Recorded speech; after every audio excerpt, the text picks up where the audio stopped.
hindi ito sa vlogger lang tatay ha. Talagang yan ang ano nyo, 5 piso. Yan. Oh, ito guys ha. Bali 10 pesos lang yan. Oh, yan, i-bash nyo na naman ako. 5 pisong pansit, 5 pisong kanin, ayan oh. 10 piso, busog ka na.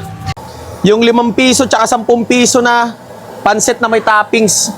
Guys, ang daming sahog nito guys ha. Kaya talagang mapapaisip ka kung paano nila nakukuha yung 5 pisong pansit tsaka 10 piso. Tapos, meron pa silang pwedeng i-toppings na kung ano sa mga ulam na tinda nila. Ito yun guys oh. Ang laki na pinaglulutuan, or almost 15 to 20 kilos pala ito ang niluluto nila sa kawa na to. Ganyang karami yung pansit na niluluto nila araw-araw, tsaka maraming pang ulam. Napakamura lang guys. Ayan, bukas na yung tindahan ni Kuya Rolly at kompleto na yung mga ulam. Kuya Rolly, ito na ba yung pansit na 5 piso tsaka 10 piso? Oo, ito na yun. Kuya Rolly, ano yung pwedeng i-toppings niya sa 5 piso tsaka 10 piso nyo? Lahat naman pwede eh. Depende sa kakain. Sa gusto niya? Oo. So itong dinuguan, Mechadong baka. Huwag lang isarsyado. Huwag lang isarsyado. Parang ampere naman yun eh. Tapos ito ng itong kalderetang manok. Pwede Masaya din lahat naman. may mga sauce. Oo, pwede naman. Pwede siya. Anong oras ka nagbubukas dito, Tatay Rolly? 4:30 4:30 ng hapon. ng hapon hanggang 10:30 ng gabi. Ayan. Tatay Rolly, magkano yung mga ulam nyo dito? 80 po, 50 yung order. Tsaka 80 yung kalahati. Oo.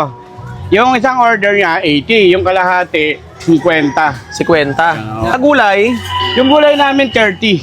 30 pesos. Sa Oo. isda naman po tilapia, 70 yung tilapia kasi alam na nila yun. Medyo mahal tilapia ngayon eh. Opo. May, yung kanin nyo magkano? 10. O, 10 piso, wala na 10 piso ngayon. 15-20 na. Oo, sa amin 10 lang. 10 lang, hindi nyo tinatasan. Para Hindi, naman, hindi. ano, Oo, para para- makatulong lang sa mga kumakain Kahit dito. nga yung pasit, di pwede mag-adjust eh. Kasi alam ng mga tao, 10 lang talaga. 10 lang talaga.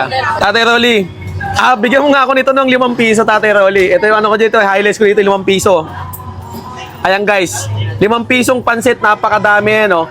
Tapos, Tatay Rolly, ano magandang na toppings niyan? Dinuguan na lang. Hindi, dinuguan na yan. Ayan o, 5 pisong pansit, tapos may toppings. O yan, di ba? Pwedeng 5 pisong kanin, sasama mo na dyan, ganun. Pwedeng 5 pisong kanin. Oo. So ayan o, sige Tatay Rolly, bigyan mo ako 5 pisong kanin din. Sasama ko na rito ah. Sama mo na tay. Ganyan.